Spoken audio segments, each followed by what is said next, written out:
Baik, bismillahirrahmanirrahim. Assalamualaikum warahmatullahi wabarakatuh. Kembali lagi bersama saya Elsa Sasmita. Di video kali ini kita akan melihat hasil program jaringan syaraf tiruan yang telah saya bangun, yaitu Multi-Layer Perception atau disingkat MLP dengan algoritma backpropagation untuk menyelesaikan logika XOR. Fungsi XOR ini sendiri cukup unik, pola data itu non-linear. Jadi kita tidak bisa pisahkan dengan satu garis lurus saja. Kalau kita cuma pakai single layer perception biasa, komputasinya tidak akan sanggup. Maka dari itu, di sini kita akan memakai hidden layer agar jaringannya bisa mempelajari pola yang lebih kompleks. Di sel pertama ini, kita akan mempersiapkan environment kerja dengan mengimport non-P untuk segala kebutuhan komputasi matriks serta matplotlib plot untuk memvisualisasikan hasilnya nanti. Selanjutnya di sel 2 dan 3 kita akan mendefinisikan dataset berdasarkan tabel kebenaran fungsi XOR, di mana variabel X akan kita isi dengan kombinasi biner yaitu 00, 01, 10, dan 11. Dan pada variabel Y kita isi dengan target outputnya yaitu 0110. Saat sel 3 dijalankan, untuk mengecek dimensi data, kita menggunakan X-shape dan Y-shape. Kita akan mendapatkan outputnya seperti ini, yaitu size X sama dengan 4,2 dan size Y sama dengan 4,1. Artinya data input X berupa matriks ukuran 4 baris 2 kolom, sedangkan target Y berukuran 4 baris 1 kolom. Di sel 4, kita akan melakukan inisialisasi parameter untuk bobot dan biasnya. Kita akan menggunakan 2 neuron input, 4 neuron di hidden layer agar bisa menangani sifat non-linear, dan 1 neuron output untuk prediksi akhir. Di dalam kode, bobot W1 dan W2 diisi nilai acak awal menggunakan distribusi normal lewat NP-random RANDN, sedangkan bias 1 dan bias 2 dimulai dari angka 0 menggunakan NP-zeros. Di sini kita juga akan mengunci random seed di angka 42 agar nilai acak yang dihasilkan selalu konsisten setiap kali program ini di running. Selanjutnya pada sel 5, kita akan mendefinisikan aspek matematis paling krusial, yaitu fungsi aktivasi sigmoid dan turunannya. Fungsi aktivasi sigmoid menggunakan rumus A1 sama dengan sigmoid Z1 sama dengan 1 per 1 tambah E pangkat min Z1.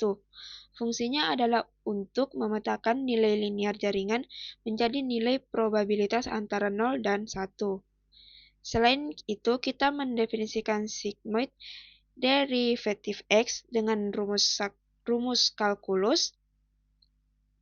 Sigmoid aksen X sama dengan X 1 kurang X. Turunan ini wajib kita siapkan karena akan ditembakkan pada tahap backpropagation untuk mencari gradient error. Selanjutnya, kita akan lanjut di sel 6. Di sini kita akan menetapkan learning rate-nya sebenar 0,1 dan batas minimum iterasinya itu 20.000. Dalam perulangan ini, proses bolak-balik yang terjadi itu ada forward propagation, yaitu proses input mengalir maju hingga ke output layer menggunakan rumus fungsi aktivasi tadi, yaitu Y prediksi sama dengan sigmoid Z2. Ada juga fungsi evaluasi loss, yaitu setiap epoch error dihitung menggunakan rumus mean square error atau MSE dengan rumus loss sama dengan 1 per n sigma Y kurang Y prediksi kuadrat. Ada juga backward propagation. Backward propagation menggunakan aturan rantai turunan atau chain rule untuk menghitung delta error pada layer output dan hidden layer. dengan rumus delta output sama dengan Y dikurang Y prediksi dikalikan secara elemen wise dengan turunan sigmoid Y prediksi. Sedangkan untuk hidden layer menggunakan rumus delta hidden sama dengan delta output dikali transpose W2 dikalikan secara elemen wise dengan turunan sigmoid A1 nilai sigmoid A1 nilai delta di output dan di hidden ini dipakai untuk memperbarui bobot menggunakan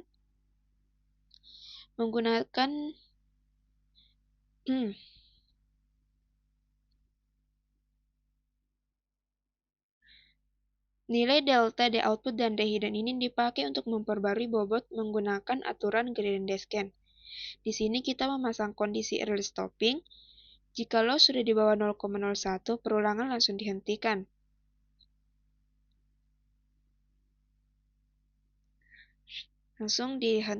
Ketika sel ini di running, output yang keluar adalah stop di epoch 6123, loss sama dengan 0,009999.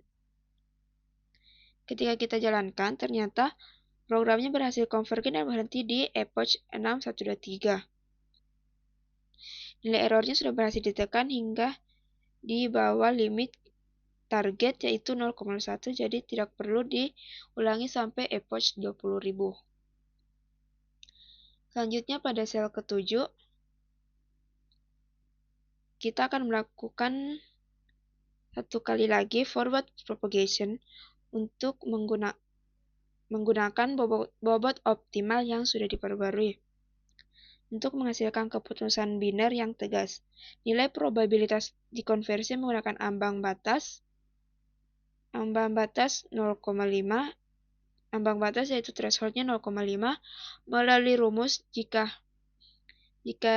Y prediksi lebih besar dari 0,5 maka kelas 1, jika tidak maka kelas 0. Begitu dijalankan, program menampilkan output berikut.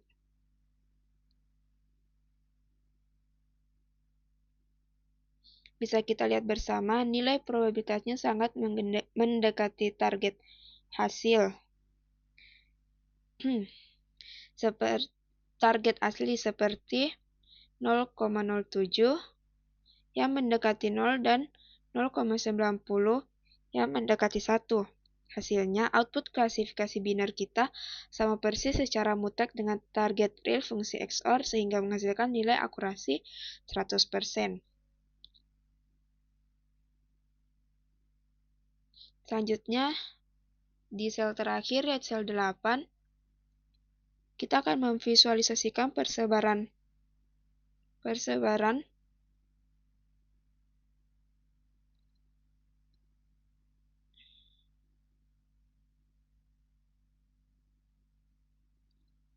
sel 8 kita memvisualisasikan persebaran kelas hasil prediksi model ke dalam bentuk grafik 2 dimensi menggunakan fungsi PLT scalar.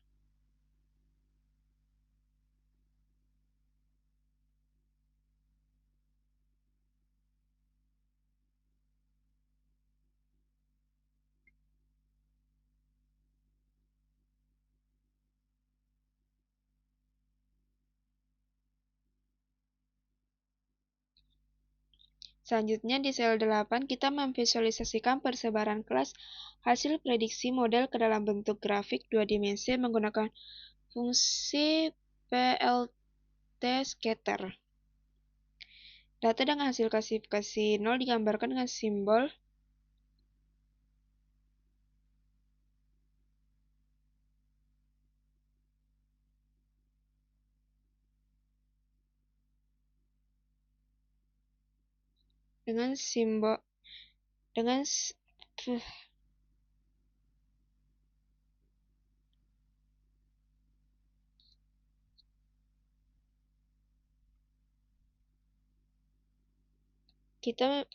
terakhir di sel 8 kita memvisualisasikan persebaran kelas hasil Prediksi model ke dalam bentuk grafik dua dimensi menggunakan fungsi PLT scatter.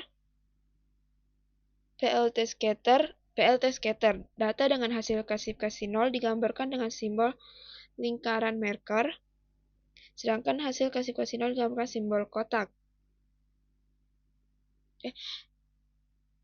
Kelas 0 digambarkan dengan simbol lingkaran dan kelas 1 digambarkan dengan simbol kotak. Hasil outputnya dari grafik yang tampil di layar ini terbukti secara visual bahwa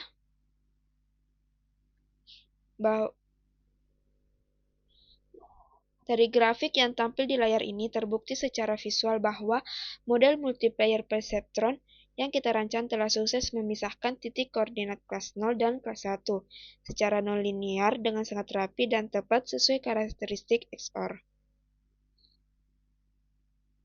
Kesimpulannya, proyek tugas ini membuktikan bahwa dengan struktur satu hidden layer yang dioptimasi menggunakan algoritma backpropagation, keterbatasan perseptron tunggal dalam menyelesaikan masalah non-linear seperti fungsi XOR dapat teratasi dengan sempurna. Itu saja untuk video kali ini. Wassalamualaikum warahmatullahi wabarakatuh.